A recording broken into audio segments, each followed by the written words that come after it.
آج جب ہم 21ویں صدی میں بات کر رہے ہیں، سائنس اور ٹیکنالوجی کا یہ دور ہے، یورپ کی جو ترقی ہے اس کے پیچھے ان کا ہاتھ ہے، اور وہ جو ابتدائی طور پر جو کچھ انہوں نے انہیں دیا، چاہے فارابی ہوں، رازی ہوں، ابن حیثم ہوں، جابر بن حیان ہوں، یہ دیگر جتنے بڑے بڑے سائنسدان ہیں، وہ پہلے دینی علوم کے ایکسپرٹ ہیں، عالم ہیں، صوفی ہیں، سائنسدان بھی ہیں۔ اچھا استاد ہوتا ہے وہ علوم سے لبریز ہوتا ہے، وہ سائنسی بھی ہوں گے، سماجی علوم بھی ہوں گے، معاشی بھی ہوں گے، معاشرتی علوم بھی ہوں گے، مذہبی علوم بھی ہوں گے، روحانی علوم بھی ہوں گے، مابعد طبیعیاتی علوم وہ بھی ہوں گے، طبعی بھی ہوں گے، فزکس بھی ہوگی، میٹا فزکس بھی ہوگی، کیمسٹری بھی ہوگی، اسٹرانومی بھی ہوگی، زولوجی بھی ہوگی، بوٹنی بھی ہوگی، ریلیجیسلی علوم، صرف، نحو، گرامر۔ المختصر استاد کو علم سے خود مالا مال ہونا چاہیے۔ یہاں دیکھیں، چاہے وہ مدارس ہیں، چاہے وہ سکول ہیں، کالجز ہیں، چاہے وہ یونیورسٹی ہے،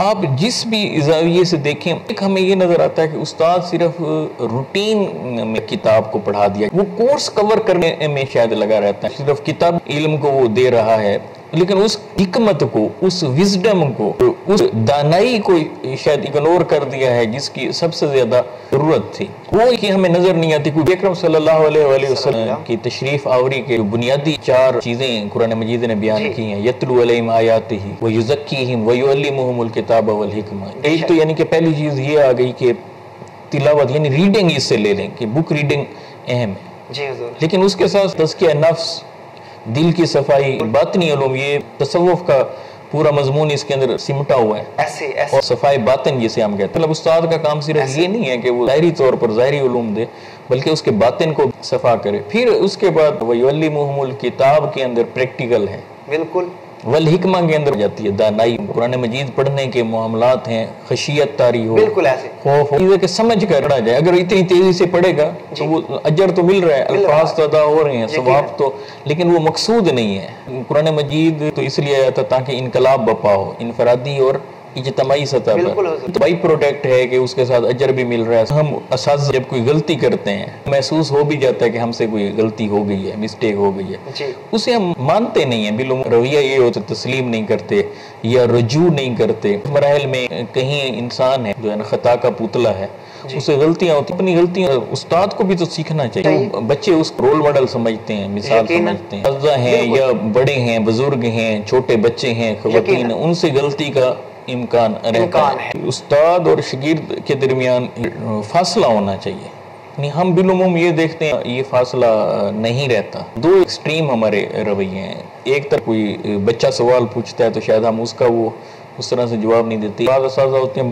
بعض بچوں کے ساتھ بالکل ایک فاصلہ نہیں رکھتے۔ میں نے بڑے خوبصورت واقعہ، ایک استاد صاحب تشریف میں کسی شاگرد کی شادی میں، بڑا احترام اکرام، لوگ عزت دیتے ہیں، وہ واپس آ رہے ہیں اور ڈاکو راستے میں مل گئے، تو وہ ایک جو قریب آیا ہوا تھا گاڑی چھیننے کے لیے، تو اس نے سامنے دیکھنے کا وہ یہ تو میرے استاد ہیں، منہ باب انہوں نے ڈانپے ہوئے ہیں، تو باقی ساروں نے بھی وہ سامان وہیں چھوڑا اور وہاں سے چلے گئے۔ تو ان کی وائف بڑی خوش ہوئی، انہوں نے کہا شکر ہے کہ جو ہے نا آج آپ کی وجہ سے ہم بچ گئے ہیں، لیکن وہ استاد صاحب جو ہے نا وہاں رونے بیٹھ گئے۔ تو بیوی پوچھتی ہے رونے کا مقام تو نہیں ہے، ہم تو آپ کی وجہ سے آج بچ گئے ہیں۔ اس نے کہا کہ میں اس بات پہ رو رہا ہوں، میرے ہی شاگرد باز جو ہے نا چور بن گئے ہیں، ڈاکو بن گئے ہیں، ایسا کیوں ہوا ہے؟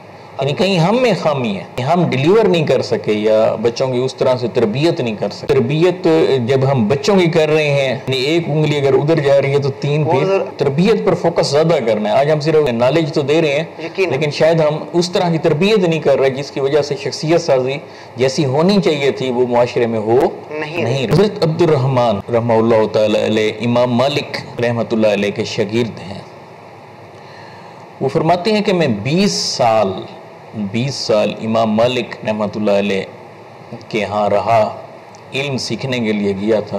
18 سال تک وہ تربیت کرتے رہے، اپنی صحبت میں انہوں نے رکھا، اور پھر آخری جو 2 سال تھے اس میں انہوں نے مجھے علم دیا۔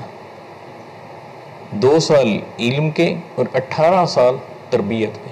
پھر آخری جب ان کی عمر تھی تو اس وقت زاروں قطار روتے تھے اور اپنے شاگردوں اور بچوں کو بتاتے تھے کہ میں امام مالک رحمہ اللہ علیہ کے پاس 20 سال رہا، اس میں سے 18 سال انہوں نے میری تربیت فرمائی، 2 سال مجھے علم دیا، مگر آج جب میں پلٹ کر دیکھتا ہوں تو آج میرا دل کہتا ہے کہ کاش کہ میں نے وہ 2 سال بھی امام مالک رحمۃ اللہ علیہ سے علم حاصل نہ کیا ہوتا، وہ 2 سال بھی وہ میری تربیت پر ہی لگا دیتے۔ سبحان اللہ۔ تربیت اتنی ضروری ہے کہ اگر اچھی تربیت نہیں ہوگی تو پھر اچھی قوم کیسے تیار ہوگی، ہماری اچھی اولاد، اچھے شاگرد، اچھا معاشرہ وہ کیسے تشکیل پائے گا۔ تو تعلیم کے ساتھ ساتھ، علوم کے حصول کے ساتھ ساتھ تربیت پر بھی ہمیں فوکس کرنا چاہیے۔